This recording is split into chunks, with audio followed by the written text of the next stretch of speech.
बिस्मिल्लाहिर्रहमानिर्रहीम वस्सलातु वस्सलामु अला रसूलिल्लाह व अला आलिहि व सहबिहि अजमईन। मुअज़्ज़ज़ नाज़रीन व सामिईन कराम, अस्सलामु अलैकुम व रहमतुल्लाहि व बरकातुहू। ईमान के मारूफ़ कलिमात।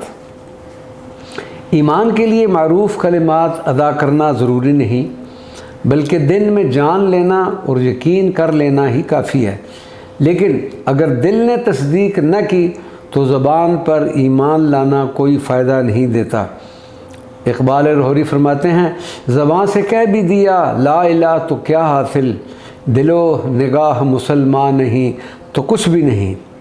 तारीख़ इस्लाम की चंद मुक़्तदर शख्सियात और उनके कबूल इस्लाम और तस्दीक़ नबूवत के कलिमात के मुतल्लिक़ हम मुख्तसरन अर्ज़ करते हैं।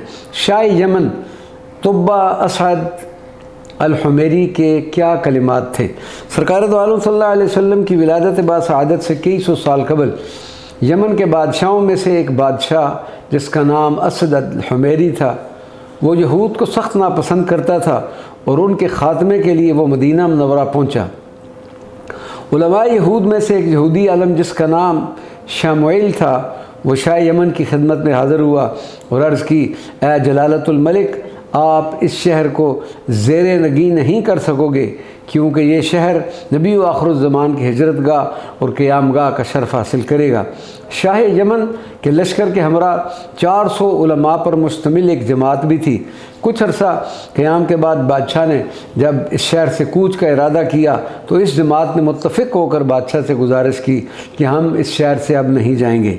इसकी वजह यह है कि हमारी कुतुब में भी जिस नबी यानी नाम मोहम्मद सल्लल्लाहु अलैहि वसल्लम या अहमद सल्लल्लाहु अलैहि वसल्लम का ज़िक्र पाया जाता है, ये अजीम शहर उनकी हिजरत गाह बनेगा।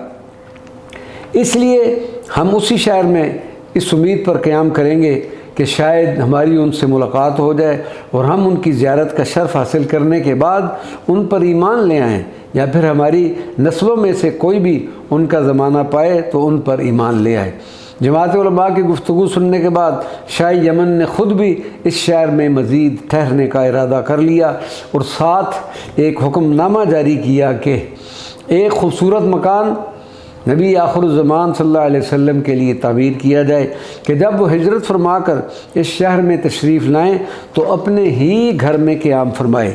400 उलमा के लिए 400 घर तामीर किए जाएँ और 400 कनीज़ें ख़रीद कर उनका एक एक आलम से निकाह कर दिया जाए और फिर हर आलम को इतना दुनियावी माल दिया जाए कि वो आसानी से अपने अखराजात कर सकें। शाह यमन तुब्बा अल-हुमैरी ने ये तारीख़ी अहकामात जारी करने के बाद एक ख़त नबी करीम सल्लल्लाहु अलैहि वसल्लम के नाम तहरीर किया, जिसमें आप सल्लल्लाहु अलैहि वसल्लम पर अपने ईमान लाने का तज़किरा कुछ इस तरह से किया है। शहिदतु अला अहमद अन्नहु रसूलुम मिनल्लाहि बारिउन नसमी वलो मुद्दा उम्री इला उम्रिही लकुन्तु वज़ीरन लहू वब्नु अम्मी। ए अल्लाह के रसूल, मैं गवाही देता हूँ कि आप अल्लाह तबारक व तआला के रसूल हैं। अगर मेरी ज़िंदगी ने वफ़ा की और मैंने आपका ज़माना पाया तो मैं आपका वज़ीर बनूँगा। मज़कूरा ख़त को शाह यमन ने सोने से सर बमोहर किया एक 2 मंजिला ख़ूबसूरत मकान सरकार दो आलम सल्लल्लाहु अलैहि वसल्लम के नाम पर तैयार करवाया। फिर उन उलमा में से सबसे बड़े आलम को ये ख़त और घर मुबारक सुपुर्द करते हुए कहा, इस ख़त और घर को नबी आखिरुज़्ज़मान की खिदमत में पेश किया जाए और अगर तुम उनका ज़माना न पा सको तो अपनी औलाद दर औलाद वसीयत करते जाना कि इस ख़त और घर को सरकार दो आलम सल्लल्लाहु अलैहि वसल्लम की खिदमत में पेश किया जाए, जिसको वो मुबारक ज़माना देखना नसीब हो जाए। शाह यमन तुब्बा अल-हुमैरी कि ये 2 हदीये मुबारका नस्ल दर नस्ल चलते हुए सैयदना अबू अय्यूब अंसारी तक पहुँचे। आप उस अज़ीम आलिम की औलाद में से थे जिसको शाह यमन ने اپنا خط مبارک اور سرکار مدینہ صلی اللہ علیہ وسلم کے نام نامی کا گھر مبارک حوالے کیا تھا۔ ان تاریخی حقائق سے معلوم ہوتا ہے کہ ہجرت مبارکہ کے بعد نبی اکرم صلی اللہ علیہ وسلم جس گھر میں تشریف فرما ہوئے تھے وہ سیدنا ابو ایوب انصاری کی ملکیت نہ تھا، بلکہ وہ تو ہزاروں سال قبل آپ صلی اللہ علیہ وسلم پر ایمان لانے والے شاہ یمن نے آپ صلی اللہ علیہ وسلم کے لیے ہدیہ پیش کیا تھا، اور سیدنا ابو ایوب انصاری اس بادشاہ کی نمائندے کی حیثیت سے اس گھر اور خط مبارک کی حفاظت پر مامور تھے۔